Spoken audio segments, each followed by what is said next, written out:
Now to a crime story. This was scary, too. This shocked the nation. It was 30 years ago. Susan Smith rolled her car into a South Carolina lake with her 3-year-old son, Michael, and his 14-month-old brother, Alex, inside. Now, she initially told police that she had been carjacked by 2 black men before confessing to the murders. Today, Smith, who's serving a life sentence, will ask a parole board for her freedom.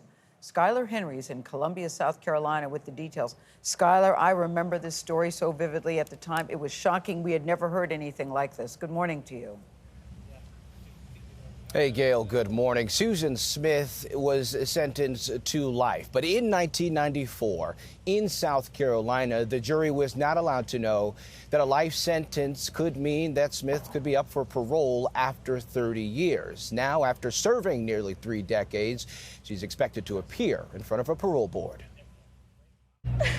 Your mama loves you so much. It was a made-for-TV true crime drama that gripped the nation.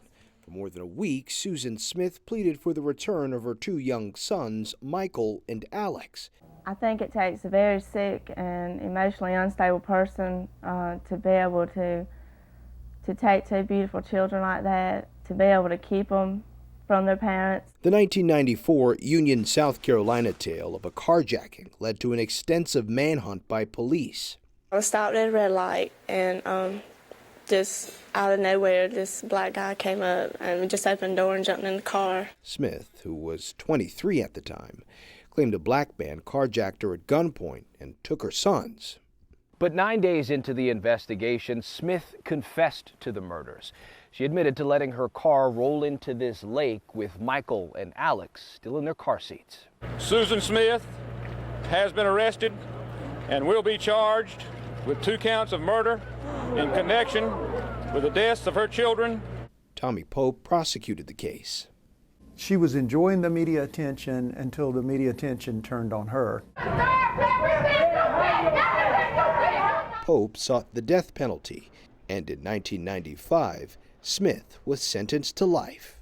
Some of the jurors said that they believed that it would be more punishment for her to be remorseful, to be in prison for the rest of her life, thinking about what she did to Michael and Alex. And I can respect that. The fallacy there is twofold. One, unbeknownst to them, she's not there for the rest of her life. Number 2, she's been focused on Susan for her 30 years. Susan has not focused on Michael and Alex. The parole board tells CBS News that it's received nearly 500 letters calling for Smith's parole to be denied, and as of last night, it's received only 6 letters calling for Smith to be released. Now, CBS News also reached out to an attorney for Smith. The attorney says that they are not expected to release any sort of statement ahead of today's hearing. Tony? No. Skylar. It's interesting, Tony, because I saw an interview. Thank you, Skylar. I saw an interview with her ex-husband. They're now divorced, of course. He doesn't want her to be released either. Wow. It'll be interesting to see what happens here. It says a lot. It does. It does. All right, Skylar, thank you again.